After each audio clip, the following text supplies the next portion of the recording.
खुलुमबाय इनसाइडेनि बर'आव आं मिथु बर'। आसामनि बारग' चिफ सेक्रेटारि आरो बिटिसिनि बारग' प्रिन्सिपाल सेक्रेटारि आथिखाल बिटिआर गोरोबथानि 3.1 नं दफा सिमा बारायनायनि बासिगिरि पि वर्माया कभिड-19 बेरामजों हरखाबै रुंसारि जाबाय। मख'नो गोनांदि पि वर्मा बिथाङा आसामनि बारग' चिफ सेक्रेटारि आरो बिटिसिनि बारग' प्रिन्सिपाल सेक्रेटारिमोन। लोगोसेनो आथिखालाव बिटिआर गोरोबथानि 3.1 नं दफानि सिमा बारायनाय कमिसननि मासिगिरि बिबानाव दंमोन। बिथांनि हरखाबै रुंसारि जानायाव दुलाराय बर' फरायसा आफादनिफ्राय गोथौ दुखु मोननाय फोरमायनायजों लोगोसे एबसुनि आफादगिरि दिपेन बर'आ खौरां बिजोंनि गेजेरजों ओरैबायदि फोरमायो। दुखुनि सान खारन मैया मोनायाव जोंनि आसामनि बारग' चिफ सेक्रेटारि आरो बै समाव बिटिसिनिबो प्रिन्सिपाल सेक्रेटारि बिबान मावनाय आरो आथिखालाव बिटिआर सुक्ति 2020नि 27 जानुवारि जालांनाय बे सुक्तिनि 3.1 बे दफा जि सिमा बारायनाय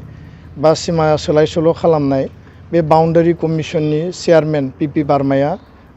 हरखाबै बे कभिड थासारियाव बिथाङा रुंसारि जादों आरो बेखौ मिथिनानै जोङो गोथौयै दुखु फोरमायबाय आरो माने इसोरनि खाथियाव आरज गाबदों जाहाथे बिथांनि सोरगोआरि जि आत्मा बे आत्माया सोरगोआव आलो गोजोनै जायगा मोनो आरो थानो हायो। बेनिखायनो इसोरनि खाथियाव आरज गाबदों। जोङो दिनै सासे गार्जेन गोमानाय बायदि मोनदों आरो गोसोआव दुखु मोनदों। मानो होनोब्ला बिथाङा बाउन्डारि कमिसननि जि खामानि गामियाव थांनानै रायजो राजानि जिखिनि एप्लिकेसन लानाय बा सार्कोल अफिसार डिसि अफिसनिफ्राय माखासे डाटा कालेक्ट खालामनाय पपुलेसन सेन्सासनिफ्राय डाटा लानानै गासैबो खामानिफोरखौ दुलाराय बर' फरायसा आफादा बिथांनो डाटा होदों, रायजो राजाया एप्लिकेसन होदों आरो जोंहा संकसनिफ्राय सिमलुगुरिसिम जि गामि सोनांगौनि प्राय 1500निबो बारा गामि सोनांगौनि जि डाटा खोब बिथाङा पजिटिभलि खामानि मावदोंमोन आरो सुक्ति सागानगिरिफोरनि फेभारावनो बा बर' रायजो राजानि फेभारावनो बिथाङा पजिटिभलि खामानि मावगासिनो दंमोन आरो जिहेतु बिथाङा आसामाव बा जोंनि ओनसोलाव गोबां बोसोर थाबाय गासैबो बाथ्राफोरखौ बिथाङा बुजियो। माने बेलेन ब्लकनि बाथ्रायानो होन, रेभिनिउ भिलेजनि बाथ्रायानो होन, फरेस्ट भिलेज बा फरेस्ट राइट कमिटिनि बाथ्रायानो होन बा गुबुन गुबुन जिखिनि जिहेतु बे मोनसे सेन्टिमेन्टेल मेटार बाउन्डारि कमिसननि हाबा मावनाया दा बे बाथ्राफोरखौ बियो बुजिजोबनानै गासैबो खामानिखौ मोजाङैनो बियो मावगासिनो दङमोन आरो दिनै थांनाय 2020नि सेप्तेम्बर मासाव दाजानाय बे कमिटिया बोसोरसे जाफैबाय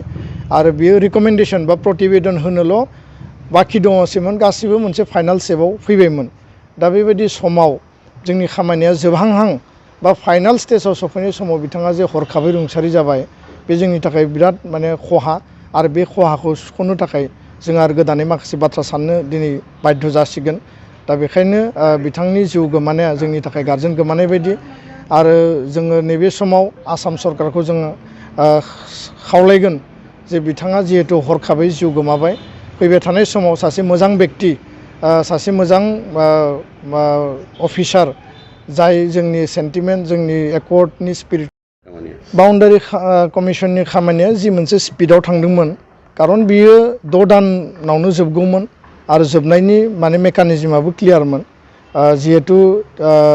कभिड परिबेस फैबाय 3 मास लकडाउन जाबाय फारसेथिं 2 मास model code of conduct Assam एसेम्ब्लिनि जेनेरेल इलेक्सनाव थाबाय 5 माह बिथांमोना सिंजों इसिंजों खामानि मावबाय थादों किन्तु माखासे डिसिसनफोरखौ बिथांमोना लानो बा मिटिं जिरायनो थाखाय कभिड प्रट'कलनि थाखाय बिथांमोना लानो हायाखैमोन। दा बेनि थाखाय एसे डिले जादों किन्तु दा बिथांनि हरखाब जिउ गोमानाया जि मोनसे स्पिडआव माने खामानिया सोलिबाय थादोंमोन, जि मोनसे ट्रेकआव सोलिबाय थादोंमोन जिहेतु कमप्लिट मेम्बार बा आसाम सरकार बिटिआर सरकार दुलाराय बर' फरायसा आफाद आरो चेयारमेन हिमसेल्फ बाथ्राफ्रा मोनसे कनसेन्सास लेभेलाव फैबायमोन। दा बेखायनो बिथांनि हरखाब जिउ गोमानायजों नैबे जि खामानि बे खामानिया एसेबाबो दायो माने जेंना नुजागोन नाथाय जोङो बेखौ जोबोद गोसो होनानै जोङो बेखौ खामानि मावनो नाजागोन जे बे थाबनो चेयारमेन एपइन्टमेन्ट जानायनि गेजेरजों जि मोनसे स्टेजाव बियो दायो थाब फैबाय बियो कन्टिनिउ जानांगौ आरो थाबनो बाउन्डारि कमिसननि खामानिया जाफुंसारनांगौ होननानै बाउन्डारि कमिसननि खामानिखौ थाब फोजोबनानै जोंनि लुबैनाय बायदि सुक्तिनि जे थांखि बे थांखिया जाफुंसारो बेखौ जोङो मिजिंथिबाय। बे समाव दुलाराय बर' फरायसा आफाद आरो बाउन्डारि कमिसन जयै गुवाहाटीनि खानापारायाव थानाय ट्राइबेल रिसार्च इन्स्टिटिउट जेराव माने मोनसे टेम्परारि बे माने बाउन्डारि कमिसना अफिस लादोंमोन बेयाव बिनि सावगारियाव बिबार बावनाय हाबाफारिखौ जोङो माने लानो थाखाय प्रिपेयार खालामदों आरो गुबुन फारसे दा मोनाबिलिनि 5 बाजियाव जोंनि गासैबो बर' रायजो राजाजों लोगोसे एबसुनि जि मावखुलि जिल्ला इउनिट आनसलिक आरो मिरुसिम बे मावखुलियाव बारमानि सावगारियाव बिबार बावनानै बिथांनि जिउ आत्मानि गोजोननि थाखाय जोङो इसोरनि खाथियाव आर'ज गाबगोन जों आलारि बाथि फोजोंगोन आं बेखिनि माने हाबाफारिखौ आं फोसावबाय आरो मिजिंथिदों जे फैबाय थानाय समाव बिथांनि जि बिहोमा बे बिथांनि बिहोमाखौ जों अराय बर' हारिया कन्ट्रिबिउसन हिसाबै जोङो गोसोआव लाखिगोन बेखिनिखौनो बुंबाय।